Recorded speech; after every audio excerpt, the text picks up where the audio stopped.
Saudações buscadores, aqui é o Thiago Sanz e esse aqui é mais um Estudando, o vlog onde a gente analisa juntos os episódios que foram ao ar no YouTube. Vamos falar hoje do episódio 102, Família Cósmica da Janaína. Se você não viu, já sabe, o link está aqui no card, confere lá, depois vem aqui Estudando para você entender tudinho, beleza? Então vamos lá, pessoas. Continuando então nossa série de Família Cósmicas no canal. Essa é a vez da Jana e foi a primeira sessão de Família Cósmicas do projeto. Foi somente a 8ª sessão, então foi uma coisa bem embrionária ainda. E nós não tínhamos o conceito ainda da sala branca. Então, onde que os médiums se encontravam, Thiago? Onde que eram feitos os exercícios? Eram feitos através de mentalizações guiadas, né? Como se fossem grandes meditações guiadas, e a gente entrava num processo mais profundo de descrição do ambiente, de análise de percepções e tudo, até que então a consciência se manifestava, né? E até hoje a Jana ainda se conecta mais com este obelisco, que foi essa meditação da primeira sessão dela, porque essa foi a primeira sessão, do que com a sala branca em si. Então, e tudo bem, né? É assim que funciona. Tudo certo. O obelisco ele é um grande ponto de encontro, é uma coisa que você vê de muito longe. E essa foi a ideia por trás do obelisco. E o obelisco é de cristal e tudo. E a ideia é de você se conectar tocando o obelisco, né?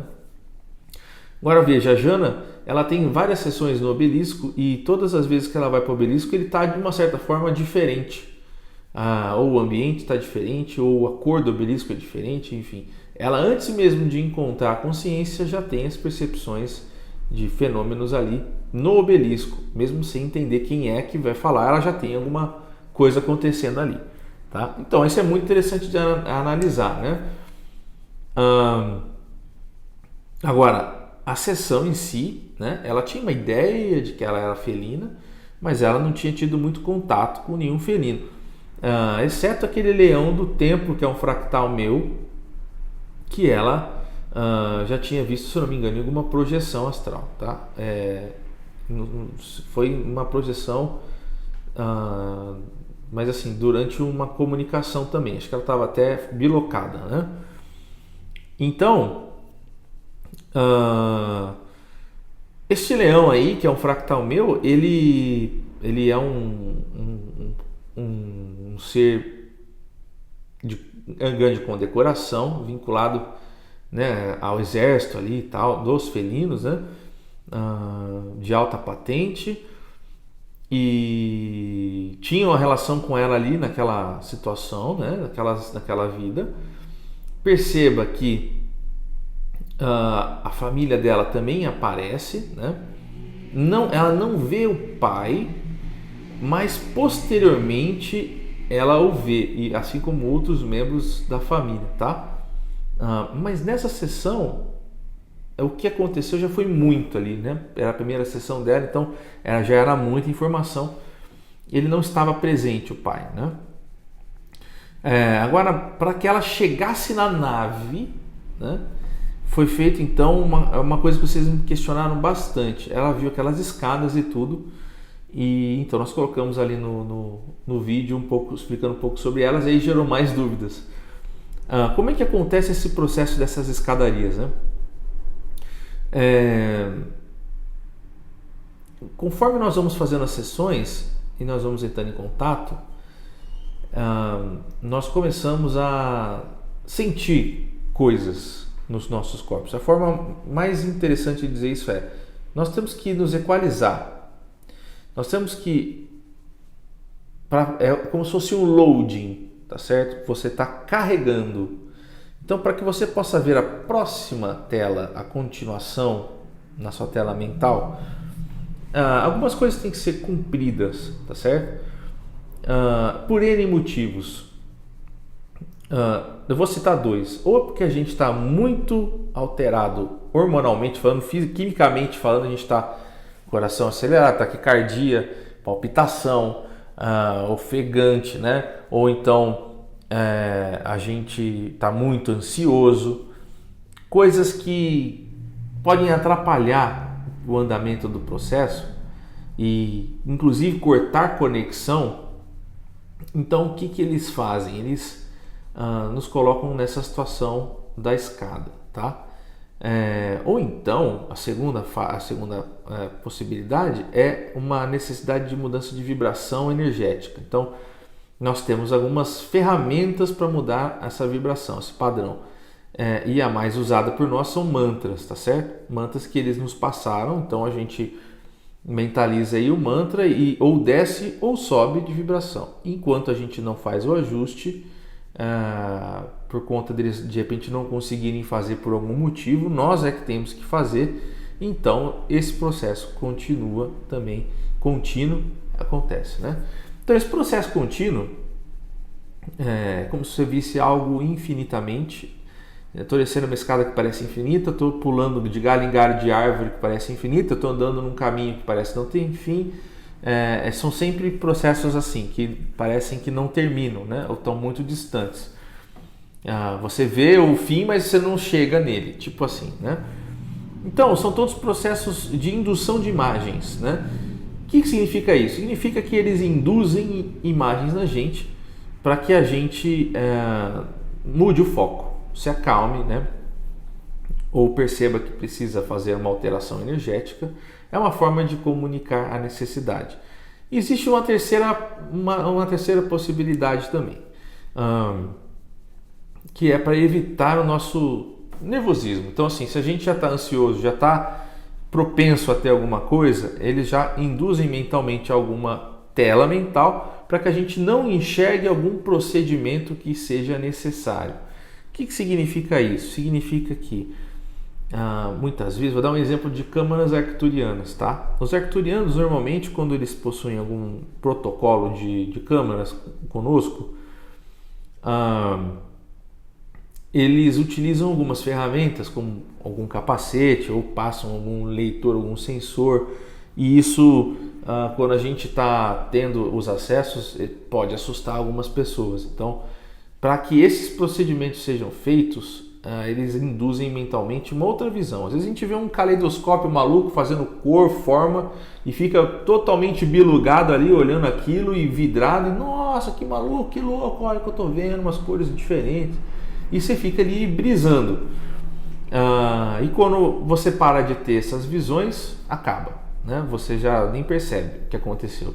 Mas houve às vezes uma equalização, às vezes uma extração de fluido, às vezes uma inserção de fluido, alguma coisa que eles precisavam fazer ali no nosso processo, vamos dizer assim, de conexão ou de cura, enfim, do que for o propósito da comunicação, tá? Então, muitas vezes isso pode atrapalhar se nós vermos, né? Isso pode assustar, então eles fazem dessa maneira. Essa é a terceira forma aí a razão para que esses caminhos contínuos apareçam, tá? Então é bem isso assim, né? Isso já aconteceu outras vezes no canal, tá? Principalmente nas primeiras sessões ou quando eram sessões muito difíceis, tá? Que foram muito rápidas e que nós precisamos fazer um grande esforço, porque toda vez que a gente tem que usar os mantras, isso faz com que a gente fique pouco tempo ali, né? É uma situação onde muitas vezes o nosso desgaste energético é muito alto, nosso desprendimento de ectoplasma é muito alto. Então, são sessões que não podem durar muito, elas são mais rápidas. E quanto mais difíceis são essas sessões, maiores as chances de aparecer algum caminho infinito aí para a gente percorrer, para fazer algum ajuste mais brusco, mais, vamos dizer assim, intencionado, tá? Então, essa é a história aí dessas escadas, né? Elas são uma tela de carregamento antes de você ver a próxima tela mental. É isso, tá? É uma ideia similar à Sala Branca, ao Obelisco também, só que de um jeito mais, assim, que vai obrigar você a fazer alguma coisa. Você não consegue não ficar só ali, você começa a ver o que você tem que fazer Naturalmente, se você estiver muito nervoso, naturalmente você, se passar um tempo, você já vai ter um padrão mais natural, você vai aquele boom hormonal e químico inicial vai descer, certo? Naturalmente. Então, às vezes, se for uma questão de ansiedade, só de ficar um pouquinho ali, você já vai reduzir isso, tá? E aí, muito bem, a Jana, ela viu a mãe, viu o pai, né? Quer dizer, o pai ela não viu, ela viu a mãe e questionou do pai. O pai não estava ali, já era muita informação que estava acontecendo.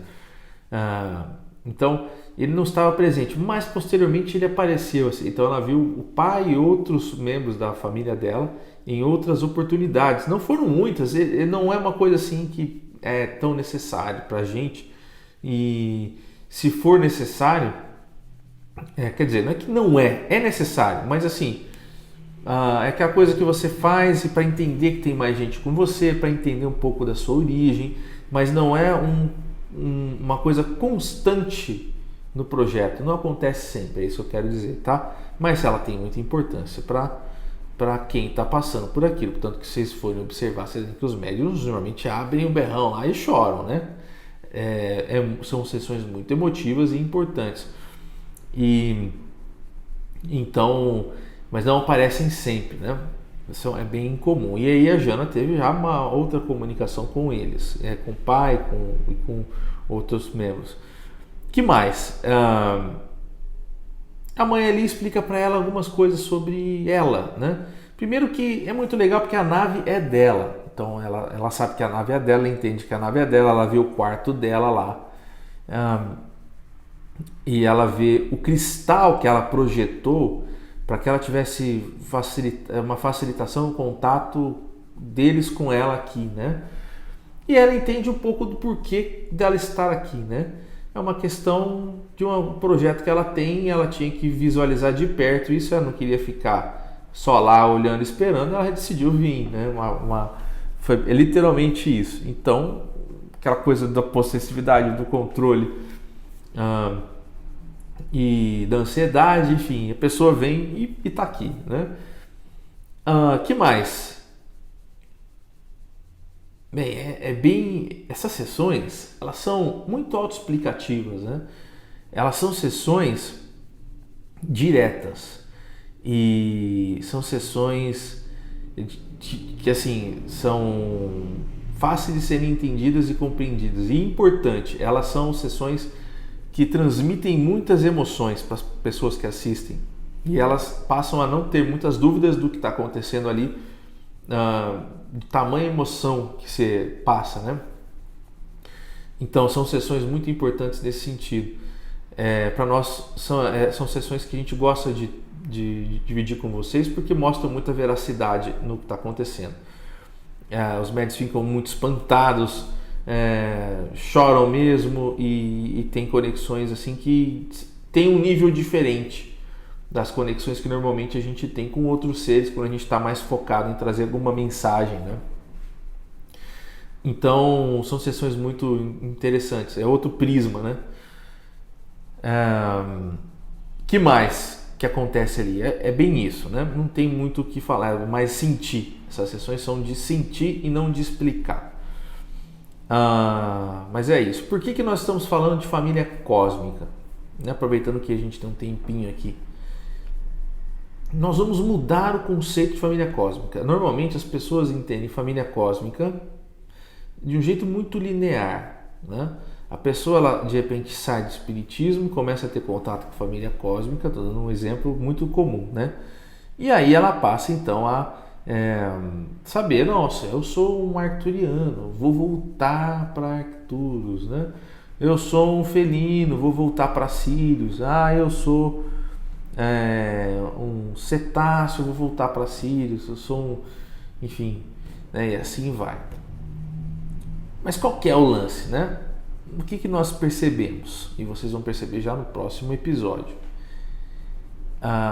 Que nós não temos só uma família cósmica. E aí? Né? E para explicar isso?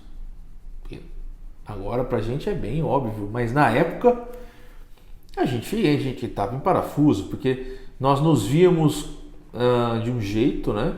Então era muito comum, durante projeções em grupo, um médium olhar assim e falar assim: nossa, eu tô te vendo diferente hoje, você é uma pleiadiana, entendeu? E aí, nossa, eu tô te vendo como uma felina, que estranho, né? Mas é um felino diferente, um felino que eu nunca vi. Então, a gente começou a ver que nós tínhamos então mais de uma roupagem extrafísica, né? Como é que a gente explica o lance então? Se tem roupagem, tem família cósmica, como é que é esse lance? Vocês estão entendendo? Então, nós começamos a ressignificar isso. E isso é muito difícil para as pessoas. Vocês devem imaginar que tem gente que idolatra, a tal da ufolatria. Se identifica tanto com determinada raça, se percebe como família daquela raça, que se você falar para ela que ela tem outras, talvez ela não aceite muito bem. Então, esse é o processo pelo qual nós vamos estar passando aqui nos próximos, vou falar de meses, tá? Para a gente poder ressignificar essas questões, tá?